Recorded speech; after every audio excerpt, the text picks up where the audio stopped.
You're a serious constitutionalist. We just touched on this. When you're affronted by the Queen's Christmas message to the Commonwealth.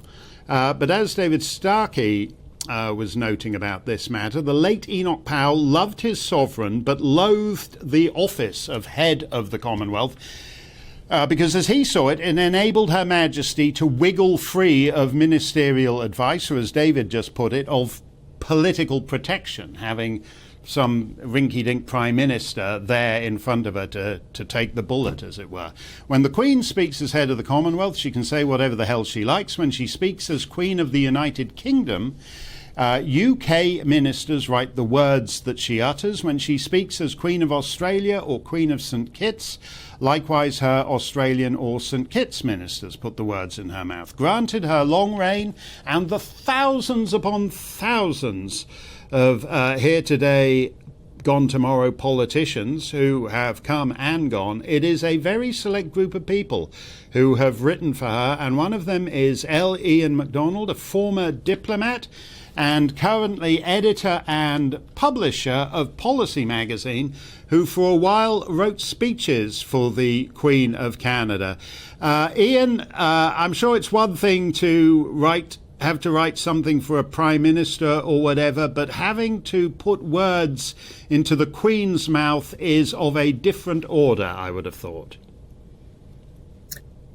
Yes, and if you gave her a text that said, "I now declare this bridge open," she would get through it and deliver it as written. But if it was a meaningful occasion and she had an opportunity to add a personal touch, she would do so, as she did. To give you one example, in 1990, when she came to Ottawa on Canada Day and was meant to declare the taking effect of a new constitutional amendment called the Meech Lake Accord, which died a week before it was to have taken effect that day, because it hadn't been passed through all the provinces, and it caused a bit of a constitutional crisis between Quebec and the rest of Canada, a bit of a French-English divide, a linguistic and cultural divide. And she added to the text we had written for her. She said, "I'm not just a fair weather friend. I'm glad to be here at this sensitive time." And she went on and said, "Knowing Canadians as I do, I cannot believe that they will not be able, after a period of reflection, to find a way through present difficulties." And the British press corps who were traveling with her told us that they'd never heard such a political speech from her. But it was a touch was all her own. I was holding the pen on that speech, working with her office. And the first time I heard her say that was when she delivered it, and she had checked it only with the Prime Minister, Mr. Mulroney, at a breakfast that morning, or a lunch, an early lunch at 24 Sussex, Tower 10 Downing Street, as you know.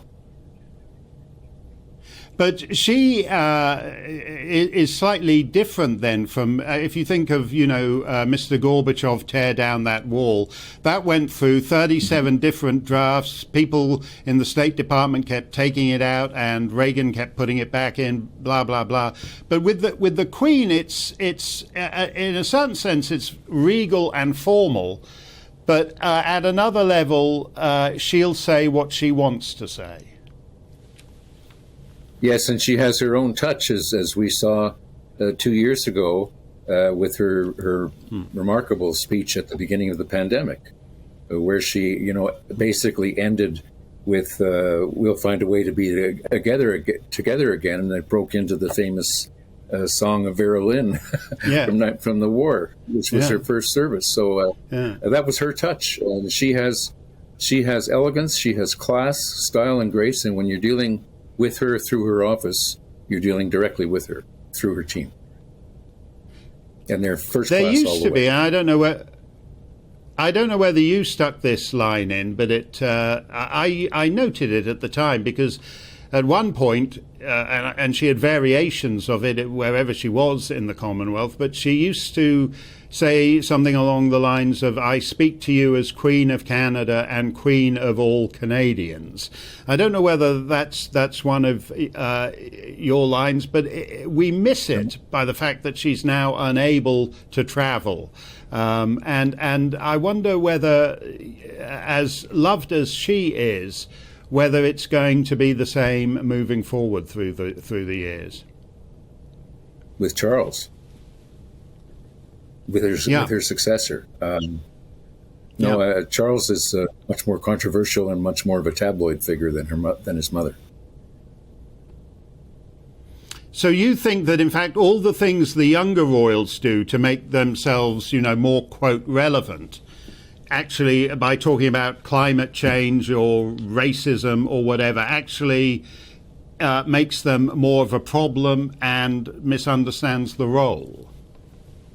No, I think Prince Charles is very, and has long been, to his credit, an activist on climate change. It's just that the tabs are obsessed with his personal life and that of his siblings and his sons. So that's a different conversation altogether. It has nothing to do with the Queen. Well, the Queen's great insight is that the Queen doesn't have to do; she has to be. But your experience with her is that on this and that local political issue, she in fact has an interest, has a point of view, and if necessary, is happy to speak out.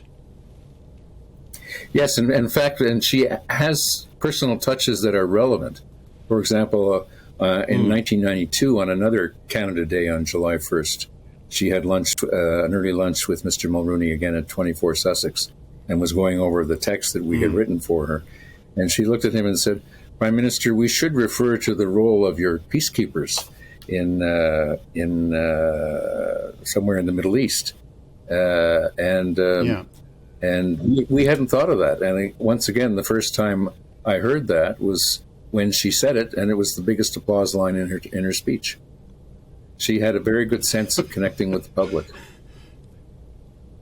Yeah, it's a wonderful thing to be able to because the Queen is one of those few people who has to have things written for her under constitutional convention. It has to be the government that puts the words in her mouth. So she's not someone who has a speechwriter just because she's not a very good public speaker in the way it is with some senator or congressman or whatever south of the border. But in all those speeches, you always saw a personal input from her. Yes. I didn't have direct conversations with her, but you could see it in the product, her personal touches. And if the handwritten notes of those occasions or her marginal handwritten notes of those texts are extant somewhere at Windsor Castle or in some other storage or archival area, you'll see that one day. Okay, well, we'll look for. They probably are. You're right. They're probably in the archives of that whatever they call it, the Great Tower at Windsor Castle. So you'll have your place in the great pageantry of the House of Windsor. Thank you very much, Elliot MacDonald. It's great to see you, and it's good to be reminded that this Queen is not like the Queen of Denmark or the Queen of the Netherlands. She is Queen of a lot of real estate all around the planet.